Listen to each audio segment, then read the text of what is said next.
gente, boa tarde, boa noite, né? 7 horas já da noite. Seja bem-vindo a mais um podcast. Obrigado por acompanhar-nos. Toda terça-feira eu venho te falar uma palavra nova, eu fico com medo de errar. Mas seja bem-vindo. Lembra que a gente ainda faz o podcast pelo Instagram ao vivo, então pega o aviãozinho aí do Instagram, manda para toda a galera. André me xingando já. Manda para toda a galera. Manda no grupo da sua igreja, manda no grupo dos jovens. Hoje a gente vai ter uma conversa muito especial com um pastor muito especial. Quero te convidar também a se inscrever na nossa página no YouTube. O nosso link do canal tá na nossa bio do Instagram. Então, quando terminar a live, você entra lá no nosso Instagram, no nosso perfil, que você vai encontrar a nossa bio do YouTube.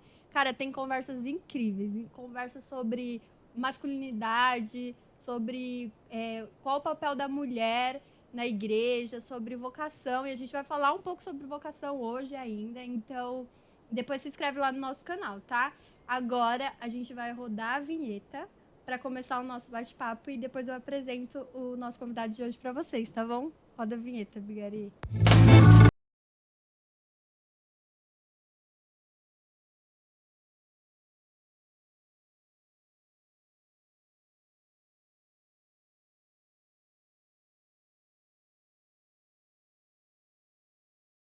Oi, gente, de novo. Eu vou deixar o pastor Lucas se apresentar, mas, pastor, eu já queria te agradecer por ter aceitado o nosso convite. Muito obrigado. A gente te acompanha já há um tempo, a gente vai falar disso daqui a pouco, mas eu vou deixar você se apresentar um pouco pra galera. Tá bom, boa noite, galera. Meu nome é Lucas, eu tenho 28 anos, casado com a Rafa e pastoreio Nova Geração na Igreja Batista em Jardim Paulista, aí juventude, adolescentes, mas também trabalho com um projeto de pequenos grupos, eu que sou responsável pelo projeto, prego quinzenalmente junto com o meu pastor Gilson Donegatti, então eu faço bastante coisa lá. E quantos jovens você lidera lá?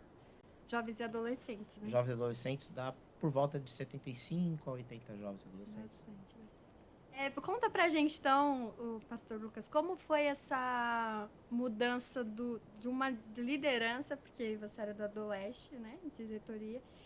Foi nesse período do Adoleste que você descobriu a sua vocação pro pastoreio? Foi sim. Foi lá em 2012, exatamente no ano que eu entrei no Adoleste. Eu entrei com uma proposta de ajudar. O Adoleste, ele estava quase a não tendo congresso, nunca tinha acontecido isso, mas estava quase acontecendo isso nesse ano. E aí chamaram algumas pessoas, alguns líderes de igrejas para reunir, montar uma nova diretoria, compor um novo grupo para fazer o congresso acontecer. Eu não participava do Adoleste antes disso. E foi até engraçado, que eu conheci o Adoleste de dentro já, porque eu não participava.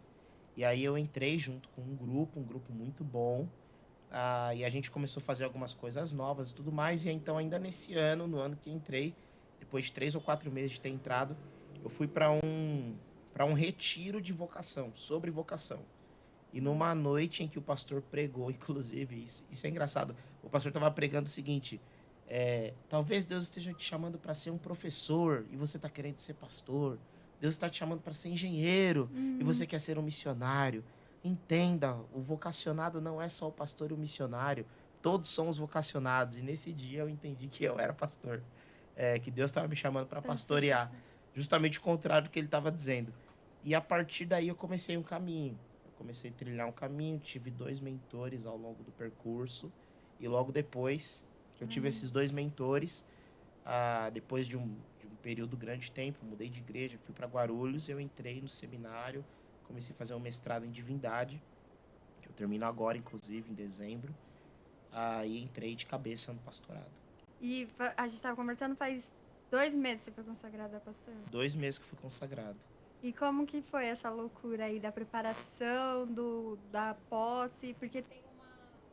Como que fala? Aquele culto de... que fazem as perguntas, você teve, O né? O concílio. concílio, essa Sim. loucura. Eu sempre pergunto para um jovem que vai ser pastor, eu falo, e o concílio? Como que tá o coração pro concílio? Porque vocês Não, estudam bastante, né? sim, bastante, bastante. E no meu caso, o que aconteceu? Eu recebi o convite para pastorear ainda no começo do ano, lá para fevereiro, mais ou menos, janeiro, fevereiro, por ali.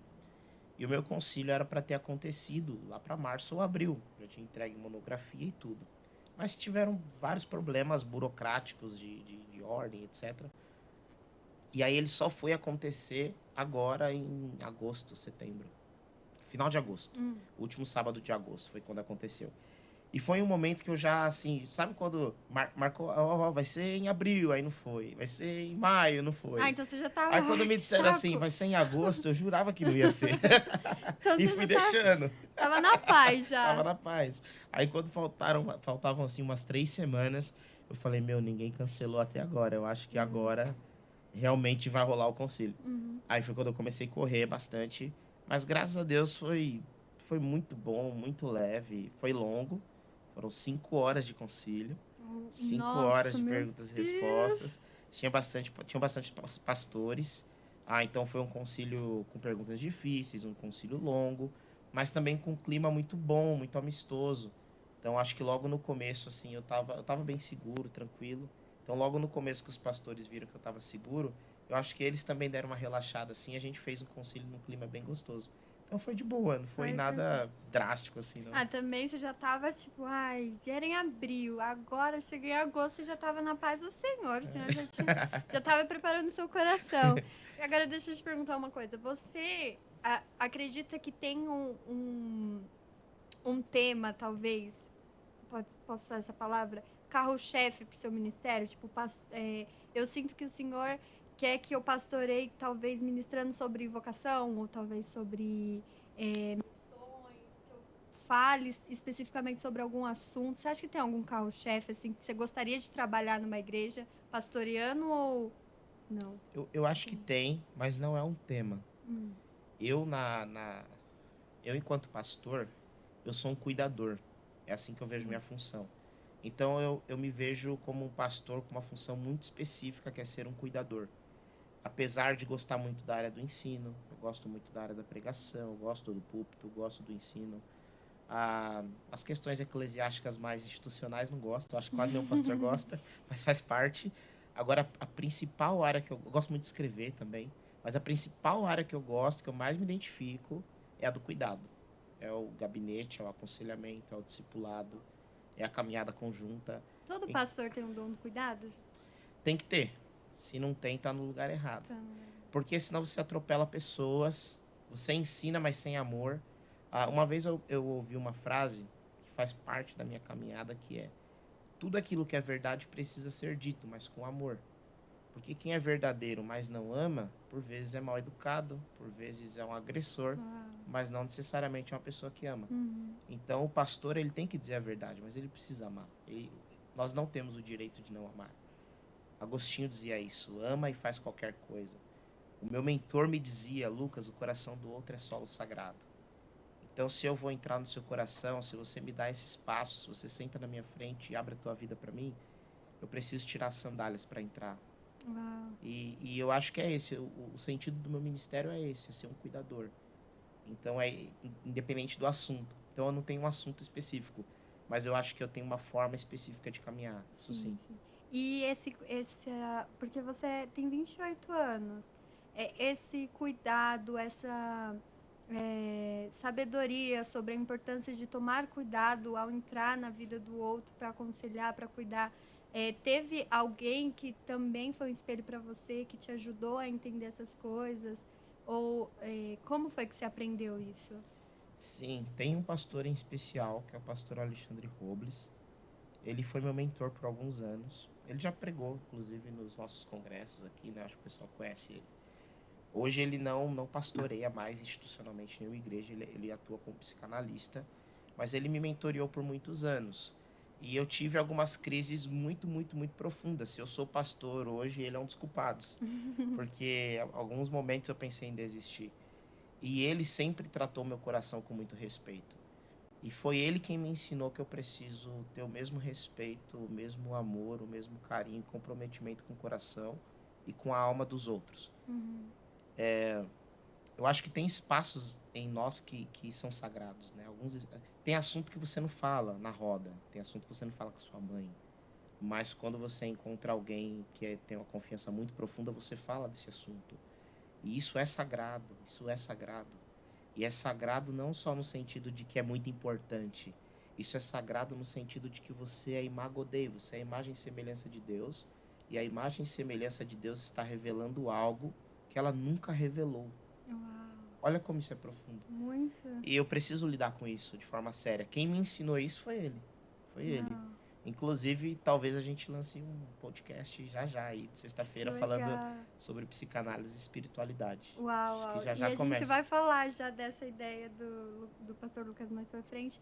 Mas entrando nesse assunto de que você lidera jovens, adolescentes, e você falou que tem assuntos que você nem fala, a pessoa que vai buscar o conselho nem fala com o pai, nem fala com a mãe, não fala com a família, e procura o pastor, confia no conselheiro para trazer esse assunto, para saber como lidar. E eu tava conversando justamente no domingo, eu acho, com uma galera que a gente saiu depois do culto. A gente foi comer e aí a gente tava conversando e eu falei assim, cara, eu acho que a igreja precisa entender essa real importância de compartilhar e de orar, talvez agradecendo e pedindo ao Senhor pessoas para que ela possa falar aquilo que está dentro dela, porque às vezes a pessoa fica tão sufocada que ela transmite uma imagem que ela não é, sabe? Sabe aquelas pessoas que às vezes estão muito, elas guardam tantas coisas para ela que ela é tão extrovertida que ela faz graça para tudo, né? Ah, você percebe, eu conheço pessoas que eu olho e falo, cara, essa pessoa não tá bem. E ela não consegue falar, Uhum. sabe? E como pastor, como conselheiro, como você olha para essas pessoas e você percebe, você chega com cuidado, olha, quer conversar? Quer desabafar? O que está acontecendo? Porque ela é tão fechada que ela não consegue nem se abrir nem para a família e talvez nem uma oração. Porque Uhum. reflete muito, né? E eu acredito, a minha visão que eu tenho, talvez. A pessoa talvez não consiga nem falar para Deus o que ela está sentindo, o que está incomodando ela. Uhum. Então, eu acredito que assim, todos nós projetamos quem nós somos. Isso é próprio da alma. A alma tem a tendência de se revelar. E quando uma pessoa ela está projetando alegria, pode ser que ela esteja alegre de fato, a alma dela tem alegria, então ela projeta quem ela é, ou pode ser que ela esteja projetando um ocultamento de quem ela é, ou do que ela está sentindo, do que ela está passando. Qual que eu acho que é a grande chave para gente conversar a respeito disso com essas pessoas? É você ter a sensibilidade de compreender que comportamento é a superfície do que de fato existe na alma. É só a superfície, é só a projeção. Se eu lido o tempo inteiro com comportamentos, eu não percebo que tem uma alma que está sangrando na minha frente. Uau. Porque no comportamento ela sorri. Sim. Qual que é o grande desafio de pastores, de psicólogos também, psicanalistas, pessoas que atendem, que cuidam de outras pessoas? É compreender que aquilo que está sendo projetado não necessariamente é aquilo que está dentro da alma. Mas o que está sendo projetado diz alguma coisa a respeito do que aquela pessoa carrega na alma. E talvez o sorriso carrega ocultamento. Não carrega necessariamente alegria. Então a gente precisa ter essa sensibilidade de compreender o que é que um sorriso carrega, o que é que uma raiva carrega. Por exemplo, alguns pastores eles se sentem muito ofendidos com que as pessoas falam, ou alguém reage com raiva e ele se sente mal porque me desrespeitou e etc. A gente tem que tomar muito cuidado de estar muito bem consigo mesmo, porque às vezes uma manifestação de raiva está nos trazendo uma informação sobre aquela pessoa que nós não tínhamos. E quando a raiva dela é contra mim, é muito mais difícil de eu perceber algo na alma dela, porque eu estou preocupado Com a de minha. preservar Uau, o é meu coração, verdade. entendeu? Então o que eu preciso fazer é dar 2 passos para trás, de compreender que aquela raiva não é a respeito de mim, mas é a respeito dela. E eu preciso dar um passo em direção a ela com a mente: eu sou um cuidador. Eu não sou alguém que me autoprotege, que me autodefende. Eu sou um cuidador. O Cristo na cruz podia ter saído e não saiu. Quem sou eu para me autoproteger se meu mestre não se autoprotegeu? Então é esse caminho, essas viradas de chave são importantes para a gente. Eu acho que é por aí. E, inclusive, para alguns líderes também, e para a igreja em si deveria ter esse cuidado, né? Porque a gente vê, por exemplo, ministro de louvor, líder de ministro de louvor, tem que ter essa sensibilidade de conversar com quem faz parte do ministério. Você foi ministro de louvor, né, na Adoleste. Sim. De conversar com a equipe e falar, galera, não tá legal, vamos se esforçar, vamos fazer o melhor. Como que era isso pra você quando você era líder de louvor?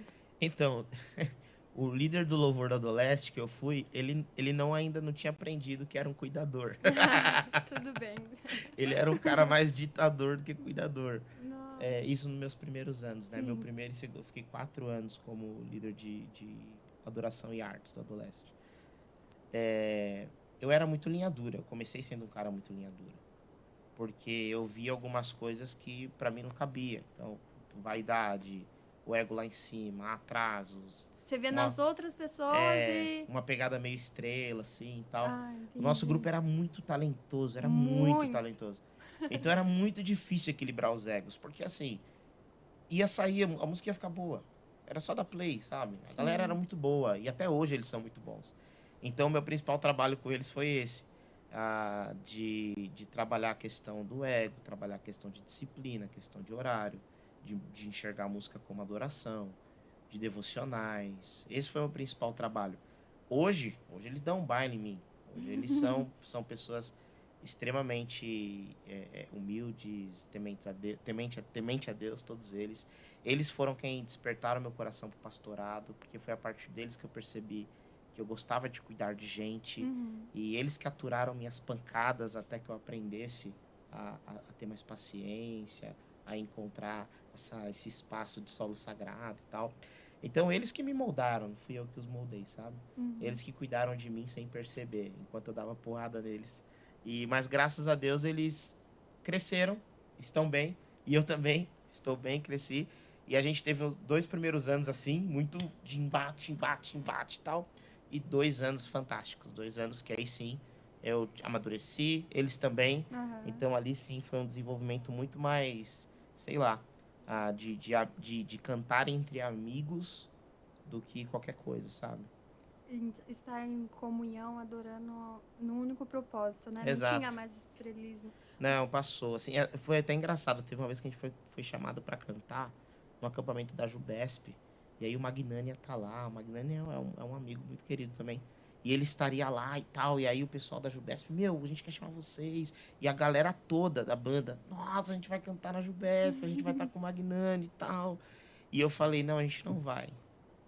Por quê? Uau. Porque o nosso coração tá no lugar errado, a gente não vai. Nossa, E assim, isso doeu demais. muito. Eles Eu queriam me matar. imagino. Eu fui um Imagino. cara difícil, assim. Mas eu vejo que fez bem. Eu vejo que fez bem. Poderia ter sido mais leve, mas eu vejo que fez bem. Ah, e hoje eles estão bem, graças a Mas eu Deus. acho incrível essa sacada, porque assim, essa sacada, que é essa intimidade de um líder, não só de um líder, mas de qualquer pessoa com o Espírito Santo, sensível à voz do Senhor, porque conseguir discernir se isso vai te fazer bem ou não, porque não é todo convite que você recebe que vai te proporcionar uma edificação, sabe? Às vezes é esse mesmo, seu coração não vai estar no lugar certo. Então, é saber recusar, mesmo que pareça ser um ótimo convite, né? É incrível, é muito a questão de estar sensível à voz do Senhor, né? Isso foi difícil na época, assim. Porque eu falo que tinha estrelismo e vaidades, mas eu também tinha Sim, vaidades. Eu tenho vaidades até hoje. Tem um filósofo, um historiador que eu gosto, que ele diz isso, que não existe ninguém humilde. A gente é vaidoso, a gente naturalmente é ególatra. A humildade, ela é um esforço. Ela existe a partir de uma dedicação, de um empenho. Então, no meu coração também tinha vaidade. Então, talvez tenha sido até mais para proteger o meu próprio coração, sabe? sim, Então, sim. não tem muita virtude nisso. Foi mais uma, sabe quando o José, ele tá com a esposa do chefe, que eu esqueci o nome. E aí ele diz o texto que ele já estava sem roupa e ele pega e sai correndo. Eu acho que foi mais ou menos isso. Uhum. Eu saí correndo porque eu sabia que aquilo ali podia ser irreversível e tomar no coração de uma forma Ah, desproporcional. E cuidei também deles, né? Graças a Deus eles entenderam isso. Você já chegou a se encontrar nessa mesma situação, só que em outras áreas da sua vida, de entender que aquilo... Você precisava sair correndo daquilo porque não era ali que o seu coração precisava estar naquele momento? Já. Eu, quando eu agora fui entrar no pastorado, estava trabalhando numa empresa que estava entre as quatro melhores empresas, as quatro maiores empresas de contabilidade e Tá finanças, tudo bem? de contabilidade e finanças do mundo, não só do Brasil, mas do mundo. Tava indo muito bem, fui trainee, melhor trainee de São Paulo. Fui depois trainee, fui júnior, tomei uma promoção dupla, fui direto para sênior. Tava caminhando para ir para gerência.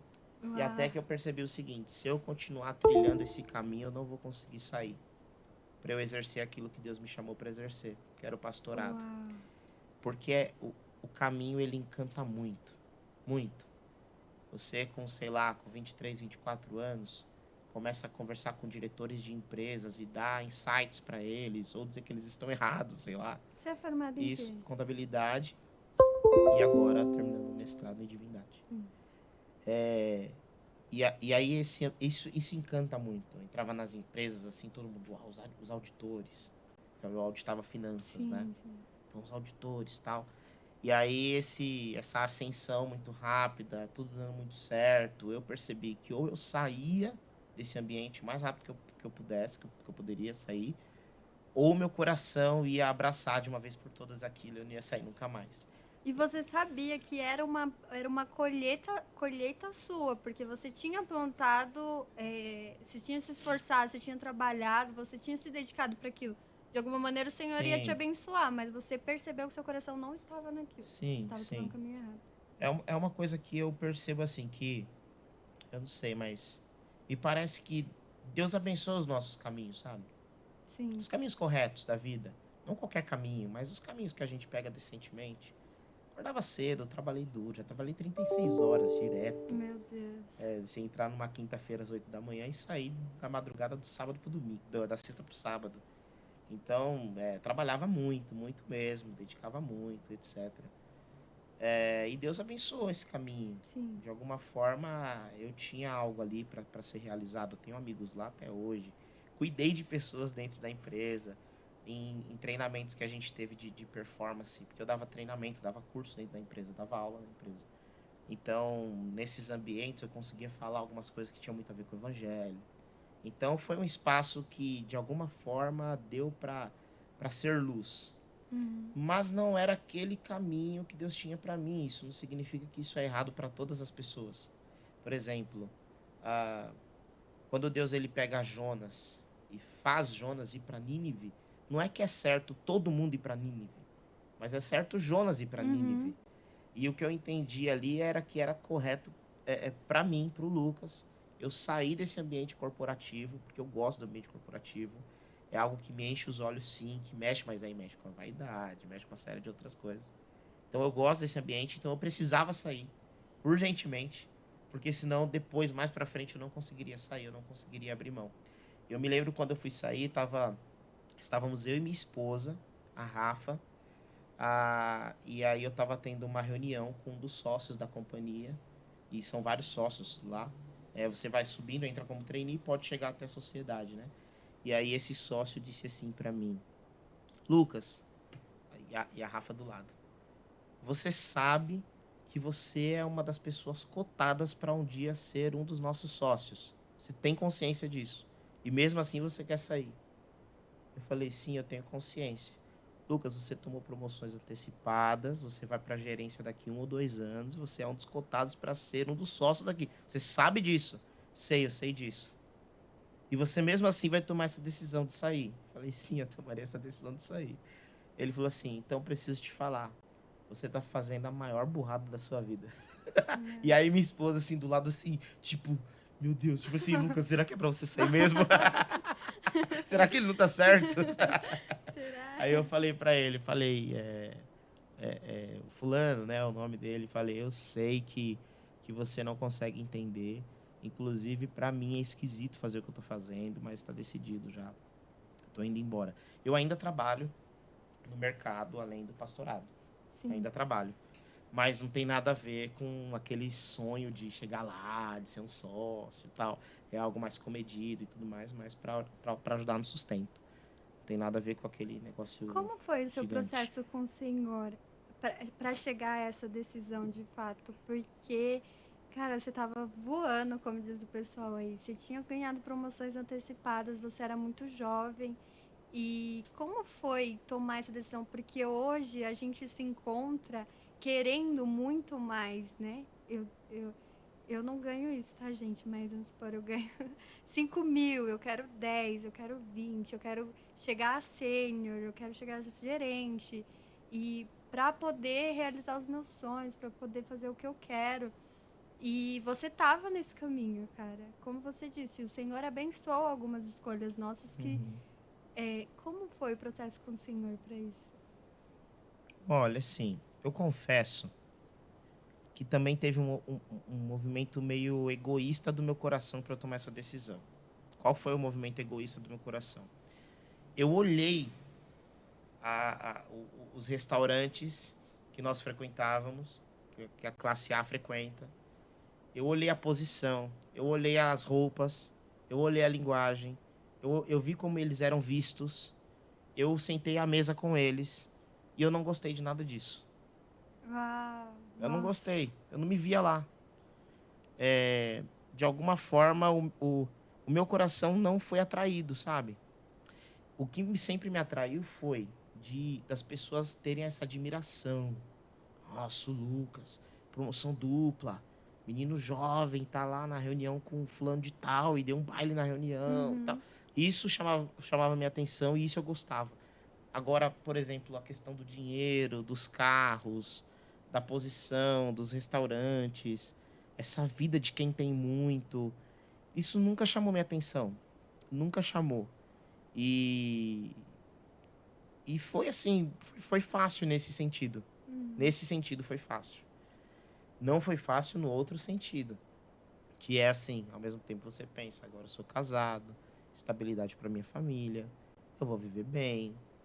Se tem uma coisa que eu não vou me preocupar com, que eu não me preocuparia na vida seria com dinheiro. Então tem essas outras coisas que pesaram, é claro. Uhum. A estabilidade, o olhar das pessoas e tudo mais. Mas foi uma escolha egoísta que eu digo nesse sentido de que é, foi claro pelo reino, pelo chamado que Deus me deu e tudo mais, foi por tudo isso também.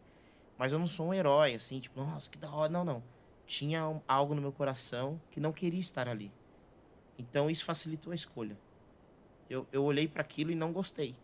Agora eu olho, por exemplo, para amigos meus que são pastores e eu gostaria muito de estar ali, entendeu? Ah, E sim. eu falava, esse lugar é o meu lugar, é esse lugar que eu quero estar, isso aqui eu me vejo fazendo, isso aqui me realiza, não aquilo lá.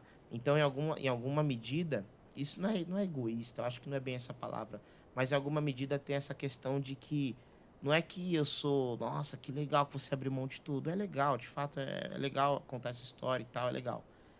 Mas também tem esse lance de o meu coração não deseja isso. Seu coração então não desejava, nunca foi algo assim que ele desejava de fato ter condições financeiras para algo muito grande. Ele gostava da, da O do status. status É de isso aí. ser alguém novo e estar num lugar tão alto, É isso aí. mais do que o dinheiro. É isso aí. Uau. Dinheiro nunca foi algo que mexeu tanto assim, sabe, comigo. Nunca foi mesmo. E agora esse lance do status, de ser visto e tal, isso mexia mais comigo. E eu percebi que se eu não saísse naquele momento, eu não ia sair mais. Eu não sairia mais, entendeu? Que você ia a intenção era crescer cada Exato. vez Os mais. sócios da empresa eram vistos assim, nossa, sei lá, tem um andar dos sócios, depois acima é só o andar de Deus, sabe? Então, assim, uau, tal, os caras eram estrelas, assim, e assim, no, Sim. no, no no meio que eu trabalho, que eu atuo, existe isso. No meio financeiro, no meio de auditoria financeira, contábil e tal. Isso existe, isso é muito forte. Algumas pessoas são vistas assim como ícones da área, e são mesmo, fizeram o caminho para estar lá. Hum. E eu estava fazendo esse caminho, mas ao mesmo tempo eu olhava aquilo tudo e dizia: tá, é isso. E, e para mim seria um desperdício de vida, sabe?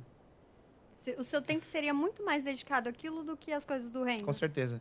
Eu me lembro que quando eu decidi sair, foi num período em que eu e meu pastor, eu prego quinzenalmente na minha igreja. Então, um domingo eu, um domingo ele. E aí teve um período que eu pregava com uma frequência menor. E mesmo pregando com uma frequência menor, tinha domingo que eu não conseguia estar lá, ou me dedicar 100%, chegava em cima da hora, porque eu tinha que trabalhar. E eu dizia, eu não quero esse negócio, eu não quero isso. Se para eu me dedicar no ministério, eu precisar abrir mão disso aqui, eu preciso abrir mão agora. Senão eu não vou abrir. E foi uma...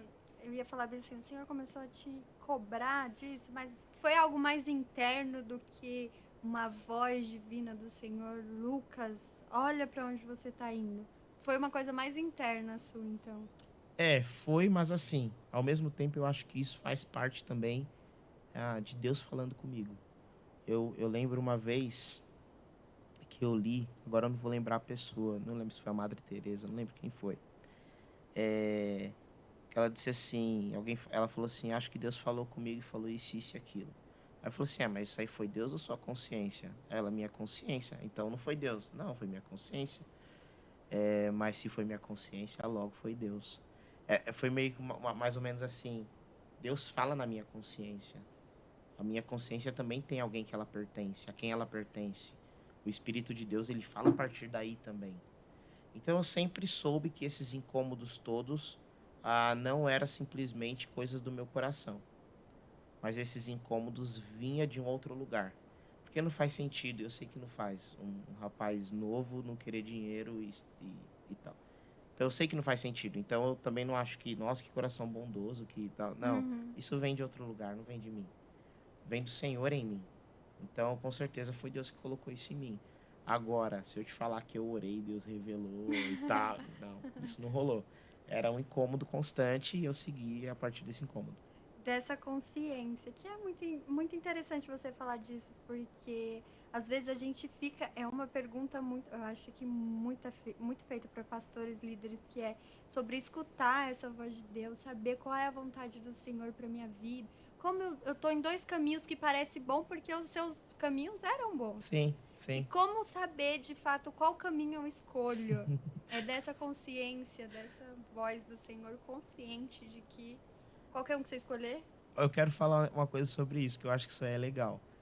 A gente sempre acha que Deus tem um caminho pra gente, aí a gente, duas portas de emprego se abriram, meu Deus, e agora qual eu vou? E aí eu oro, eu fico maluco, Deus me dá um sinal, se a luz esquerda piscar é essa, se a luz direita é aquela, se alguém bater palma hoje na minha casa é a Ace, e a gente fica nessa neura. O que eu percebo é o seguinte, que Deus, ele abençoa muito nossas intenções. E qual é a sua intenção de entrar na empresa A? Qual é a sua intenção de entrar na empresa B? Abraça logo e entre alguma porta e Deus te abençoe, vai viver sua vida. Ou pessoas, por exemplo, Deus, eu namoro a loirinha ou a moreninha, aí agora, ou nossa, aí o rapaz X, nossa, e agora. Meu, tenha consciência das suas ações, faça boas escolhas.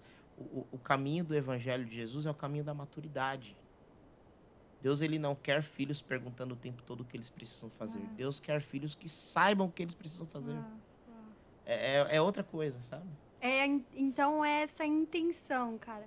Por que você quer escolher o trabalho tal ou o trabalho tal? É a intenção do seu coração? É isso. Por exemplo, eu acho, e aqui é tudo muito figurativo, tá? Sim. Mas eu fico imaginando assim, eu pensando assim, Deus, por favor, me faz entrar naquele emprego que eu ganho 5 mil. E aí, se eu fosse Deus, eu ia olhar pra baixo e falar assim, mas pra quê? Pra quê? Porque se tudo que você quer é ganhar 5 mil, para que você comece a usar melhores roupas, trocar de carro, ou sei lá, comprar uma casa nova e, e mostrar, ostentar, sei lá, o pouco mais que você ganha, para que eu vou me envolver nesse processo? Que parte que eu tenho nisso? Nenhuma. Absolutamente nenhuma. Agora imagine que você diz assim, Senhor, eu sei que essa empresa tem a cultura de maltratar funcionários. Por favor, me coloca na gestão dessa empresa. Eu quero mudar essa cultura. Entende? Eu quero que essa cultura trabalhe menos na lógica de mercado e mais na lógica de reino. Me bota lá que eu vou mudar esse negócio. Eu vou fazer com que eles parem de maltratar funcionários. Eu vou cessar essa bagunça que está lá dentro. Senhor, eu sei que essa empresa ela tem fraudes e corrupção. Me bota lá dentro, eu quero acabar com esse negócio. No reino de Deus não é assim. No reino de Deus as pessoas não são corruptas. No reino de Deus não existe roubo.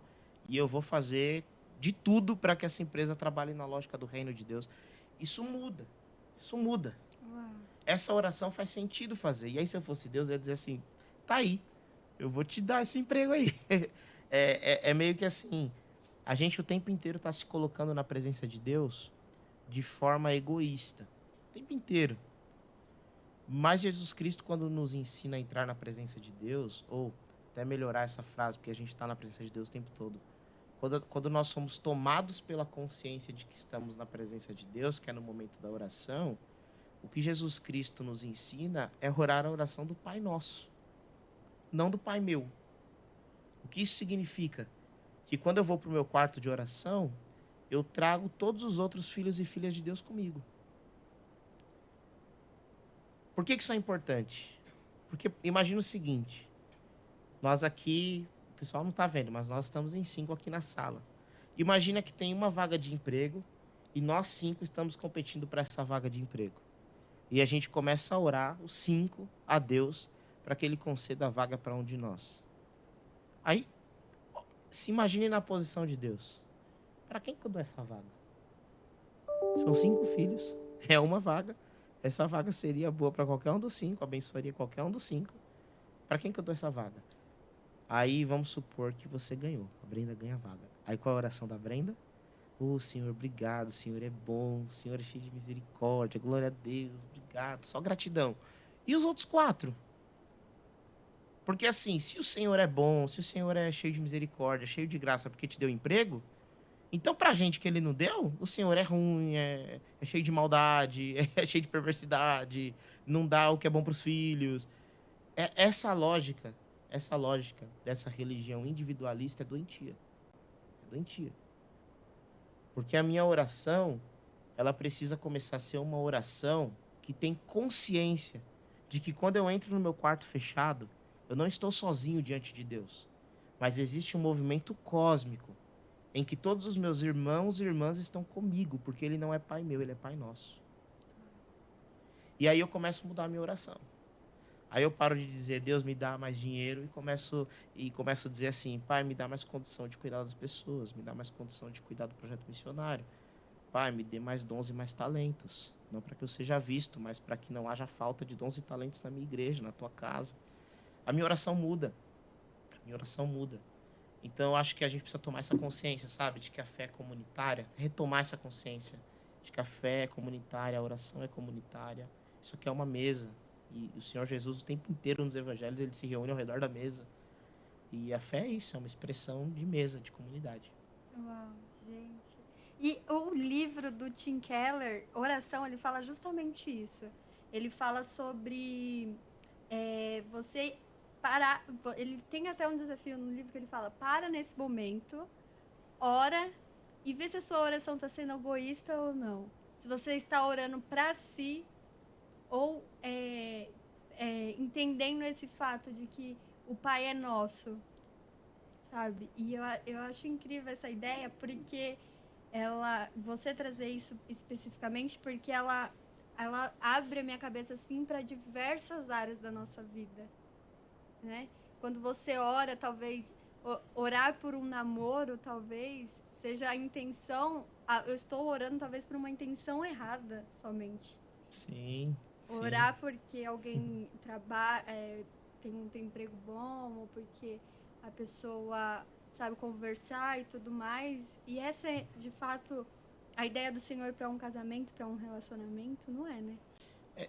Por exemplo, essa questão do casamento e relacionamento que você falou. Eu nunca vi alguém orar assim, Pai, em nome de Jesus, me transforma num sujeito decente, porque eu sou um canalha. E eu quero ser decente para alguém. Eu nunca vi ninguém orar assim.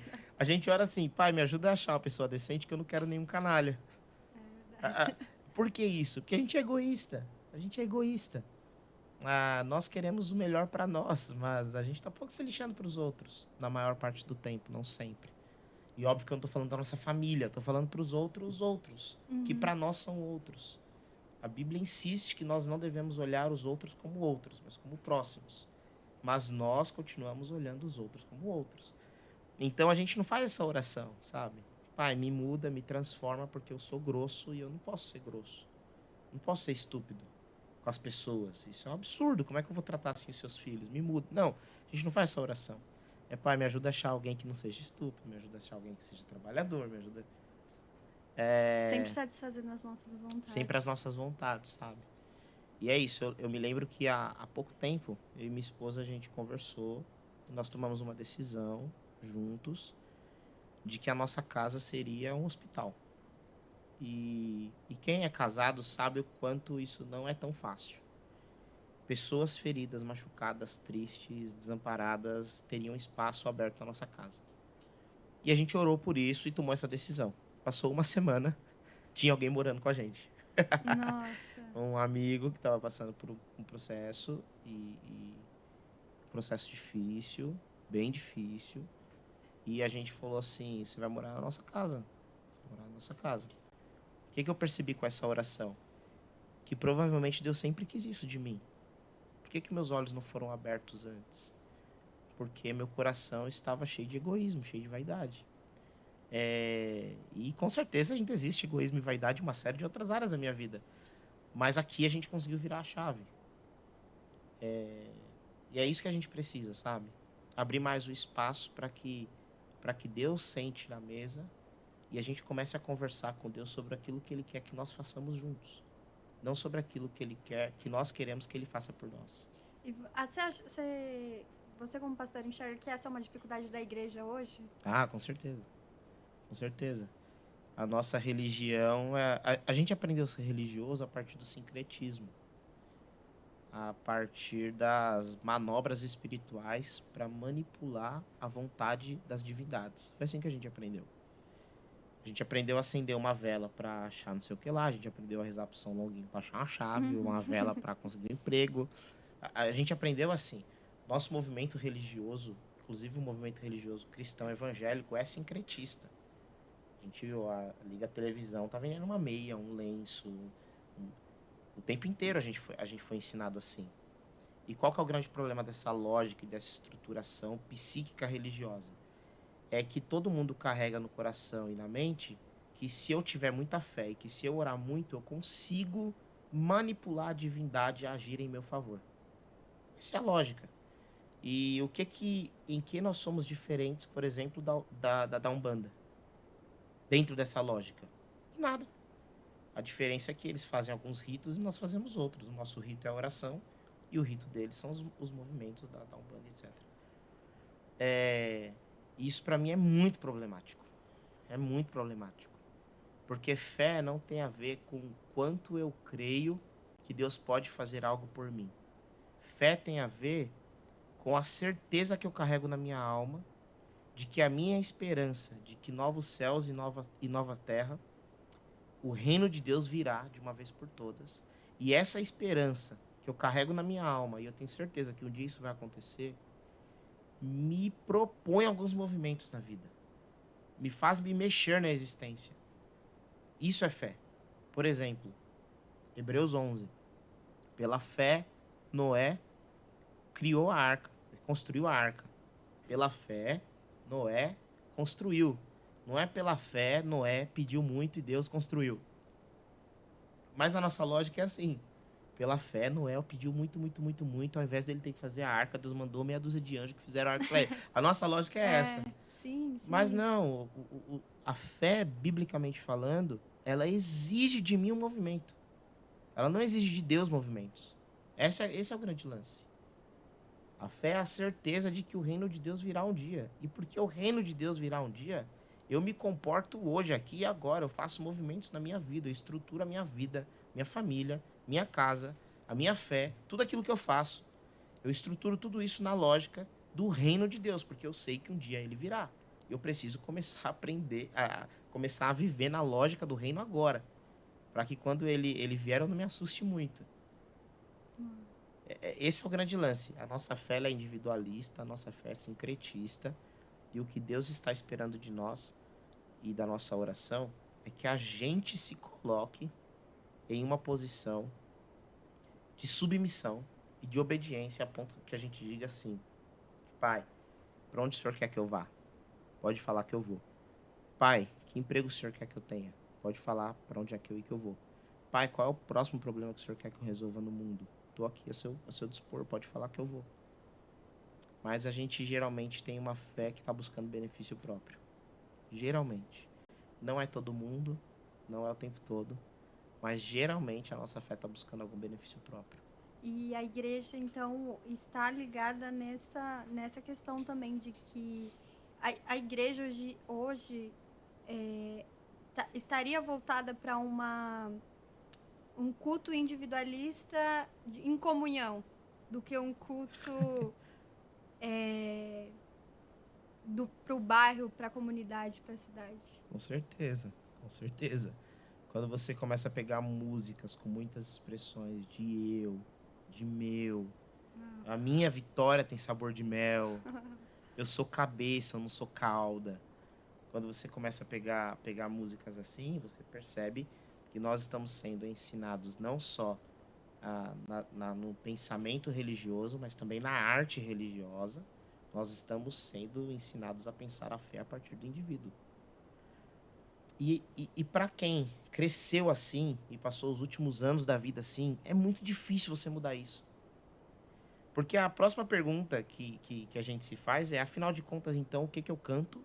Afinal de contas, o que que eu oro? E eu busco a Deus para quê?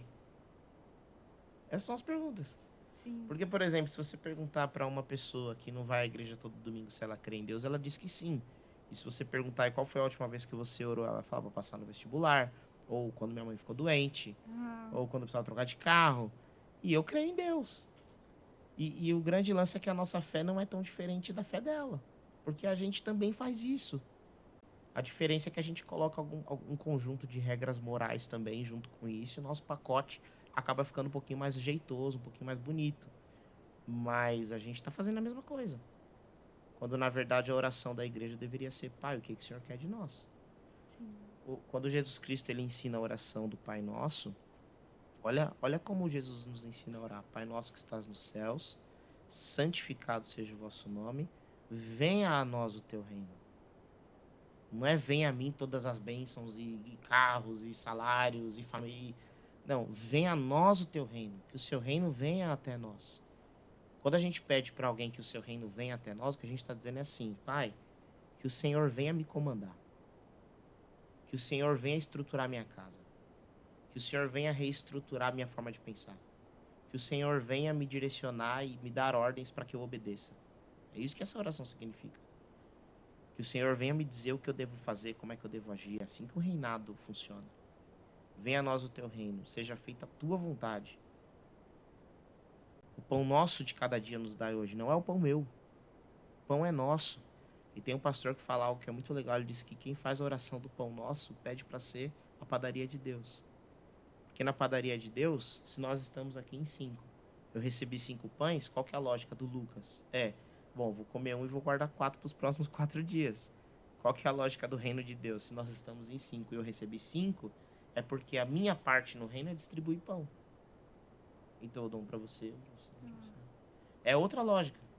A gente tem a lógica do acúmulo, mas a lógica do reino é a lógica da partilha. Então, o pão nosso de cada dia nos dai hoje. Perdoai as nossas ofensas, assim como nós perdoamos aquele que nos tem ofendido. E não nos deixe cair em tentação, mas livra-nos do mal. Mais uma vez, quando a gente fala livra-nos do mal, a gente fala assim: Pai, me livra dos mal-motoristas, me livra do assaltante, me livra de qualquer mal que venha me fazer, me livra da minha tia que é linguaruda, me livra do meu chefe que é ruim. A gente faz essa oração, mas o que Jesus está nos ensinando é que nós oremos assim: Pai, livra a Brenda do mal que existe no meu coração, porque eu sei que existe mal em mim. Mas me livra também do mal que está no coração da Brenda. Me livra do mal que está em mim. E livra a Brenda do mal que está nela.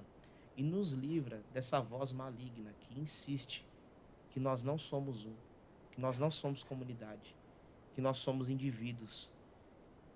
Nos livra disso, porque se o Senhor não nos livrar, nós faremos mal um ao outro. Essa é a oração do Pai Nosso. Jesus nos ensinou uma oração que a gente não usa. Não usa. Porque a nossa oração é a oração do Pai meu. E você falando dessa questão do nós, veio muito na minha cabeça aquela parábola que Jesus está falando, que as pessoas até confundem o versículo. Eu vejo muito na internet as pessoas falando, quando o dia dos humilhados, que os humilhados serão exaltados. E como se alguém tivesse humilhado ele. E a parábola está dizendo assim, ó, não sente no lugar de honra. Espere te convidar para o lugar de honra.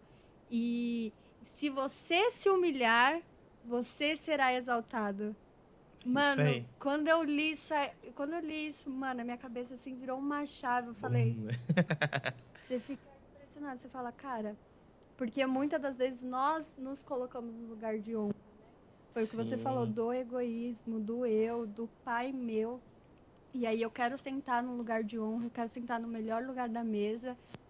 Mas o que Jesus está dizendo ali é, escolha o pior lugar, porque se você for merecedor daquele lugar, vão te colocar lá. Esperem te colocar naquele lugar. Esses dias foi muito engraçado. Eu fui num casamento com a minha esposa e aconteceu essa parábola na nossa frente. Aconteceu isso. 2 pessoas chegaram e se sentaram assim num lugar lá que era uma posição privilegiada, assim. E aí, só que aquela posição era para família. E eles sentaram lá, não foi porque se distraíram. Não, eles sentaram lá porque eles achavam que tinham que ser honrados. Pessoas com posição religiosa. Uhum. Nós precisamos ser honrados, esse é o nosso lugar. E aí veio a assessora e pediu para eles se retirarem, eles fizeram um barraco assim. Então, foi bem chata a situação. E aí eu falei para Rafa, falei assim, olha aqui ó, a parábola de Jesus. Se fosse para eles serem honrados, eles seriam. Mas se não for para ser, não se honre. Você é muito interessado em se honrar, né? É parte muito interessada. A honra nunca pode ser própria. É mais ou menos a pessoa que fala muito de si e se elogia muito, ninguém dá muito crédito para ela. Ela tá falando de si. É óbvio que ela vai se elogiar. Ela é parte interessada demais no processo, né? É exatamente isso.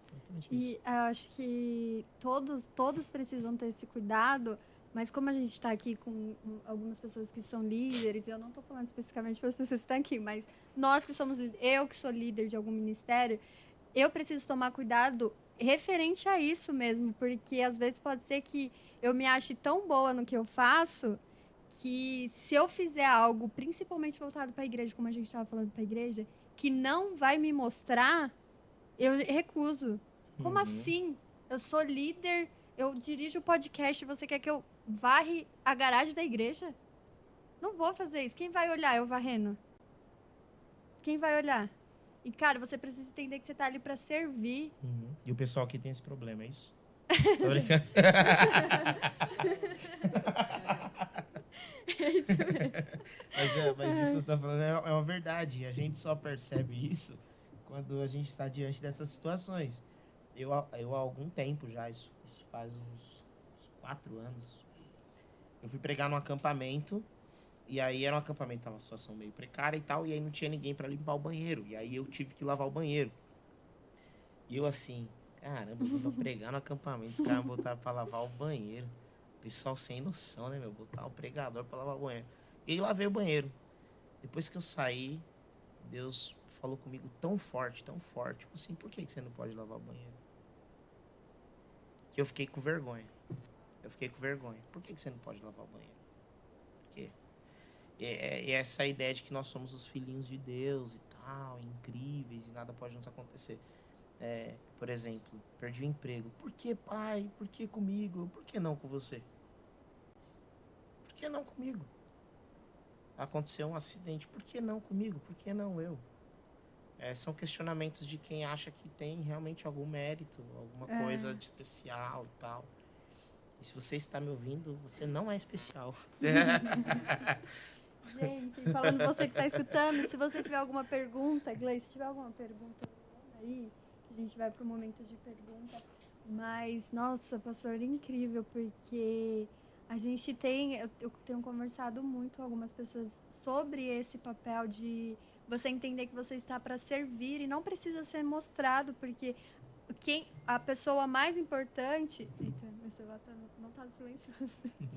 A pessoa mais importante que precisa ver qual a intenção do seu coração em fazer aquilo, já está vendo.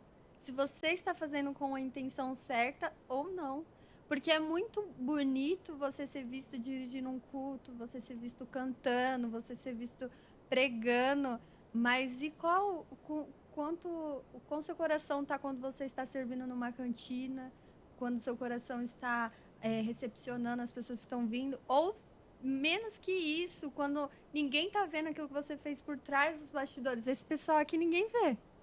As pessoas veem o meu rosto, mas e os delas que estão trabalhando por trás da câmera? E o coração delas? É o Senhor que está vendo. Então, eu chego, elogio, falo, caramba, obrigada e tudo mais, vocês são incríveis. Mas quem está vendo o seu coração enquanto você está servindo nisso é o Senhor. E é muito mais importante isso. Talvez a gente precisava, também parar de pensar um pouco o quanto eu vou ser elogiado pelo outro, se eu estou fazendo com a intenção certa, se eu estou servindo com a intenção certa, pensando no outro, que foi o que a gente falou, né? De deixar o egoísmo um pouco de lado. É exatamente isso. É isso. E assim, quem sofre muito essa tentação, Brenda, é a gente, que está com a cara exposta. Eu não creio que existe pureza em nós. Eu não creio que eu estou aqui completamente livre de vaidade, entendeu? Não creio que você esteja aqui completamente livre de vaidade. O que eu creio é que a gente consegue construir uma luta. A gente consegue construir uma luta contra isso. A gente consegue construir uma consciência de que a vaidade está em mim e ela não pode me dominar. O orgulho está em mim e ele não pode me dominar. E construir uma luta. Tem gente que vai ter isso mais, tem gente que vai ter isso menos. Mas a gente não está livre disso, sabe? Não dá para dizer assim, nossa, hoje eu subi, vaidade zero. Não, a gente sempre está lidando com esses dilemas. Sim. Ainda mais quando você... Isso é engraçado. Eu acho que... Eu não sei se eu sou velho e se esse termo já passou, mas, por exemplo, quando você dizia para alguém da igreja assim, nossa, você é um artista. Isso era pejorativo. Não sei se ainda é. Ainda é? Não. Não sei, acho que não, Acho que não. Mas antes era pejorativo. Por quê? Porque estava dizendo assim, você quer aparecer. Ah, sim. Não, entendeu? ainda é verdade. Tipo assim, nossa, você é um baita artista, hein? A galera... Uma vez eu falei isso pra uma irmã da igreja. Falei assim, nossa, meu, você é muito artista. Aí ela, nossa, por quê? Você se sente ofendida. Ela se sentiu ofendida. Porque qual que é a lógica? Que a gente tem que tomar cuidado também. Isso aqui é muito importante. Bom, já que eu tenho que tomar cuidado com a minha vaidade, então eu não posso ter boas performances. Porque quanto melhor a minha performance, mais eu ganho tapinha nas costas e aplauso, e mais a minha vaidade sobe. Sim. Não, aí você vira um desleixado, que está servindo mal o Senhor. A chave não é essa. A chave é você fazer bem, você ser reconhecido por aquilo que você faz bem, e mesmo assim você lidar com a sua vaidade. Esse que é o lance. É porque a gente sabe que faz muito bem algo, né? Tipo, eu faço isso aqui, cara, olha, de mãos, como fala, mãos abanando, mãos, sei lá como fala. Mãos atadas, sei lá. Eu faço, mas eu não vou me propor a fazer isso porque a galera vai achar que eu tô com o ego lá em cima. E aí esse equilíbrio é talvez um pouco difícil também. E isso desde que o mundo é mundo. Você percebe a primeira carta que o apóstolo Paulo manda para a igreja em Corinto, ele está lidando com isso.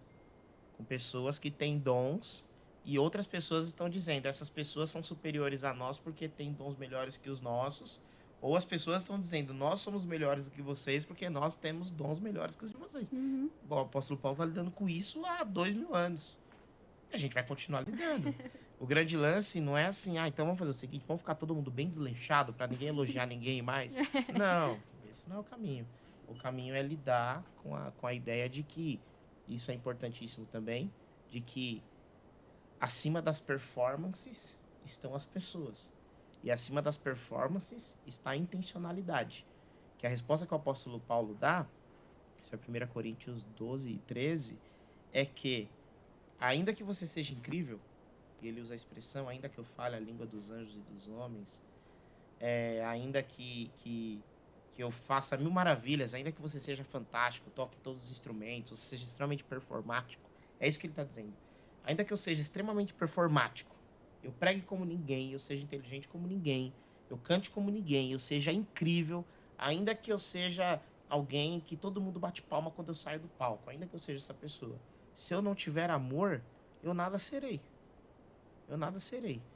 E no final das contas, e é assim que ele encerra o capítulo 13 de 1 Coríntios, 1 Coríntios 13, ele diz, e no final das contas, toda essa performance, vocês verão que isso tudo não é que é uma grande bobeira. Eu vou usar essa expressão, mas depois eu explico. É uma grande bobeira. Por que é uma grande bobeira? Porque a gente vai sair desse lugar onde nós estamos e nós entraremos na eternidade. E na eternidade as nossas performances serão completamente desnecessárias. Por quê? Porque para que eu vou cantar se o canto é um dom que edifica a igreja? A igreja já vai estar lá. Uau. Para que eu vou pregar se a gente já viu o Cristo? O Cristo vai estar lá. Não preciso pregar. Para que eu vou ter hospitalidade se a gente vai estar namorada celestial com Jesus? Eu não vou precisar ter hospitalidade. Então, o que vai ficar, Paulo, já que as nossas performances serão inúteis? Então, vai ficar o amor. Porque em amor a gente sempre vai ter que se relacionar. Não vai ter assim, sei lá, no céu a gente vai se relacionar de um outro jeito, não é em amor. Não, em amor a gente sempre vai ter que se relacionar. Portanto, aprendam agora, porque senão no céu vocês vão ter que entrar na escola do amor. Porque lá só se relaciona assim. E essa visão que você trouxe, às vezes a gente não pensa dessa maneira, porque a gente lê, se você falar a língua dos anjos, não sei o que lá, se não tiver amor, e a gente não entende dessa maneira. Por mais que você faça tudo perfeito, se você não fizer em amor, não vale a pena. E trazer essa você precisa ler e entender o que o Senhor está falando com você naquele versículo específico. Porque, se eu falar a língua dos anjos, então acho que é o dom da Falar em línguas, falar né? em línguas. Então, se eu falar em línguas, mas não tiver amor, entendi, Deus. Obrigada. Obrigada. Então agora eu vou falar pros pentecostais que eles estão errados. Exatamente. Não, a gente já viajou. Aqui, ó, tem umas perguntas.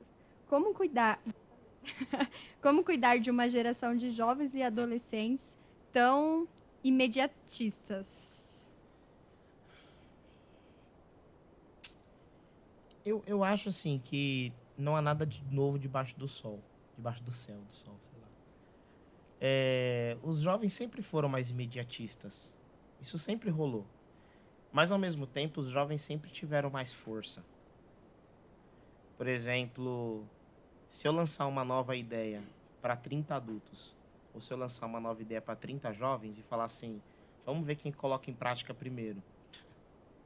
Os jovens vão trazer 10 vezes antes para mim. Daqui um mês está pronto. Você fala assim, vamos fazer um acampamento de jovens, você marca 4 reuniões, o acampamento está pronto. Se for falar do acampamento de adultos, tem que ser por daqui um ano e pouco, porque tem que se organizar, tem que estruturar, tem que ver a diretoria. Então, assim, eu acho que o jovem ele sempre foi imediatista. Isso não muda muito. O que muda um pouco hoje é que nós estamos mais ansiosos. Os jovens nunca foram tão ansiosos quanto eles são hoje. Qual que é a diferença? O imediatista, ele espera tudo para ontem. E ele quer fazer, ele quer realizar, ele está em movimento para tentar fazer com que aquilo aconteça para ontem. O ansioso, ele não se movimenta. Ele espera que aconteça. E ele fica tenso por aquilo que não está no controle dele de acontecer, porque ele quer que aconteça logo. Ele quer que as coisas se realizem logo. Eu acho que o grande problema não é o imediatismo, o grande problema é a ansiedade. Que é a gente ficar tentando dar conta daquilo que a gente não consegue nem pôr a mão, quanto menos dar conta. E mesmo assim nós ficamos esperando que as coisas se realizem. Esse é o grande problema. E aí como a gente lida com a alma do ansioso? Dizendo para ele que a gente já sabe, tem que esperar em Deus.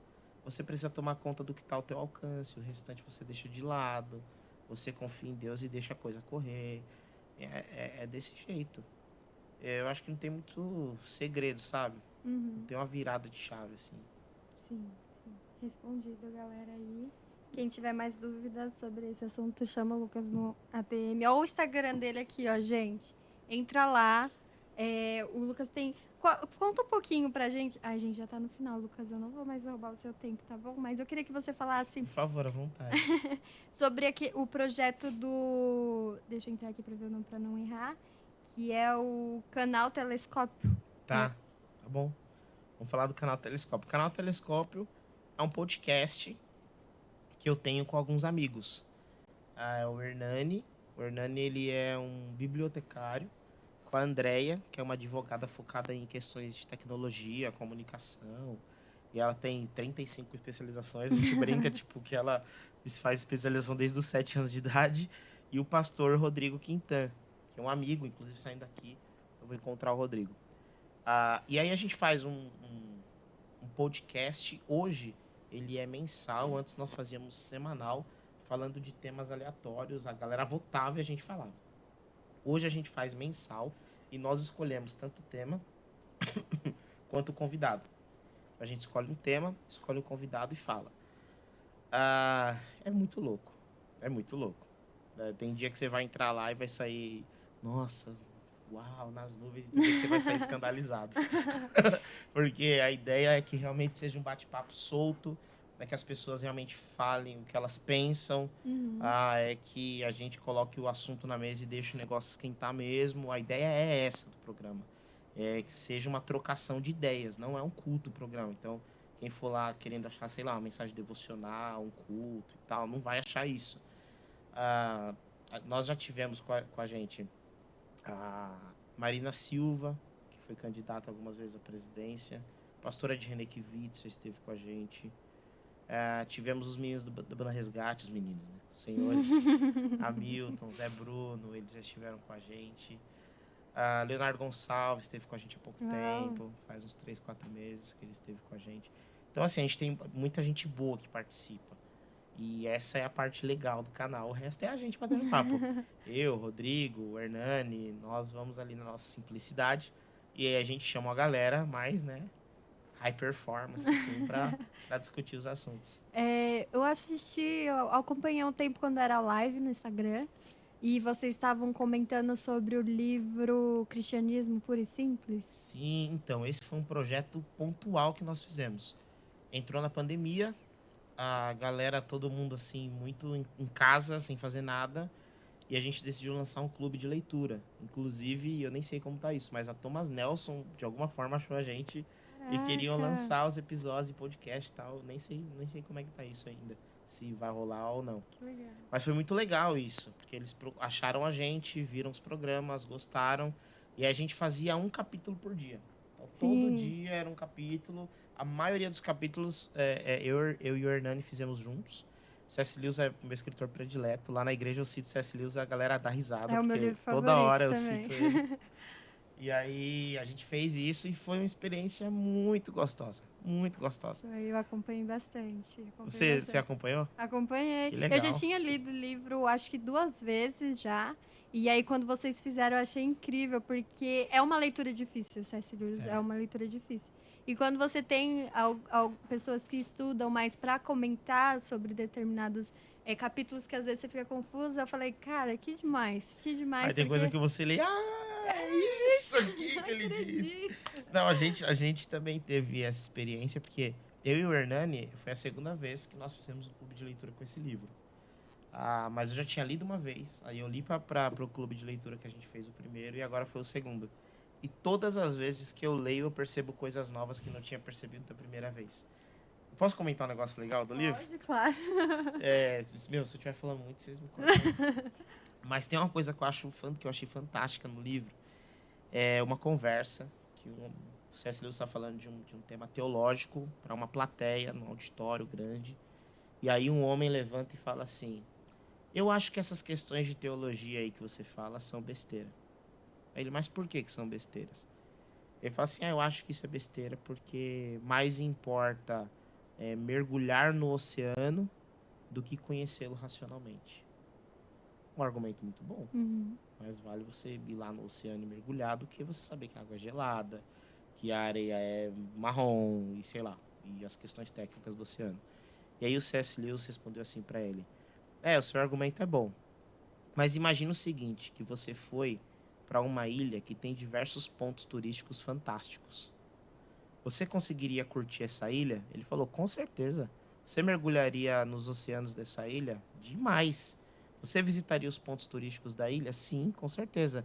Agora imagina se você tivesse um mapa onde você soubesse onde estão as áreas mais lindas, onde você soubesse onde estão as frutas mais gostosas, o nascer do sol mais bonito, quanto você degustaria desse lugar?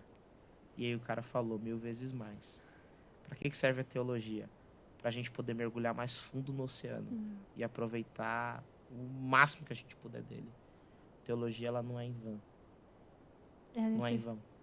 Aí, tá vendo, gente? Por isso que eu sempre falo, cara, como você vai falar de uma pessoa que é Cristo se você não o conhece? É isso. Se você não conhece. Gente, a gente vai fazer a pergunta final para você que a gente faz para todos os convidados, que é... Nossa, já teve tanta lição. Que medo. Trabujan era o que é Gente, a já teve... vida. Qual o sentido da vida? Lembra do Nilson? Mas já teve tanta lição assim que se você está acompanhando esse podcast, assista de novo, porque para mim foi incrível e eu tenho certeza que para você também. Lições incríveis. E é justamente sobre essa pergunta: se hoje fosse seu último dia de vida, o que você gostaria de deixar como lição, como experiência para as outras pessoas? Que profunda essa pergunta. Olha, eu vou seguir o que Jesus fez. Em João, no capítulo 17, Jesus ele orou por nós uma última vez. Inclusive, em João, capítulo 17, Jesus orou por mim, orou por você, orou pelas pessoas que estão vendo a live. Quando ele disse assim: Pai, agora eu orarei por aqueles que crerão em mim. Ele estava orando por mim. Eu imagino Jesus pensando em mim. Pai, agora eu vou orar pelo Lucas. E Jesus fala assim: Pai, que eles sejam um, como nós somos um, para que o mundo creia que tu me enviaste. Eu acho que não existe ensino maior na Bíblia do que a unidade da família humana. Nós precisamos ser um. Nós precisamos ser um. Nós precisamos ser amigos. Nós precisamos ser uma comunidade. Nós precisamos rasgar as individualidades da fé. Isso não é bíblico. Isso não está nas palavras de Jesus. Isso não está nos ensinos dos apóstolos. Isso não está no Antigo Testamento. Isso não está nem na essência de Deus, porque Deus não é um. Ou melhor, Deus é um, mas ele é composto de 3 pessoas. Ele é um só ser, mas eles são 3 pessoas. Ele é 3 pessoas em um só ser. E quando esse Deus, que é 3 pessoas, mas é um só ser, nos criou, ele disse: façamos o homem à nossa imagem conforme a nossa semelhança. É um Deus trino, mas que é um só ser, fazendo um outro ser. E era impossível esse Deus nos fazer a sua imagem e semelhança e nos fazer indivíduos sozinhos e solitários. É por isso que no capítulo 5 do Gênesis, o texto diz assim que Deus fez o homem e a mulher e os chamou Adão. Olha que loucura. Fez 2 pessoas e os chamou por um único nome. O que ele está dizendo é: vocês são um só. E aí, depois de não sei quantos séculos, aparece Jesus orando: Pai, que eles sejam um como nós somos um. Desde o início da criação, o plano de Deus para nós sempre foi esse, que nós fôssemos um. A fé cristã é sobre ser comunidade, é sobre ser um. Sejamos um. Ame gente, cuide de gente, esteja com as pessoas. Não abra mão das pessoas, não desista dos seus amigos, não desista das pessoas. Não abra mão das relações. Não abra mão de se doar, de se diminuir, de se humilhar se for necessário, de pedir perdão, de abraçar. Festeje todas as coisas, festeje as coisas bestas, festeje o primeiro dia do primeiro beijo, festeje o primeiro mês de aniversário, festeje, celebre a vida com gente, porque não existe nada mais bonito no Evangelho do que a unidade. Amém. Amém, gente. Eu tô muito, muito feliz, Lucas, muito emocionada. Foi uma lição pra mim. Muito obrigada. Eu tô muito feliz. Gente, a gente chegou no final. Como eu te disse, entra lá na nossa bio do Instagram depois.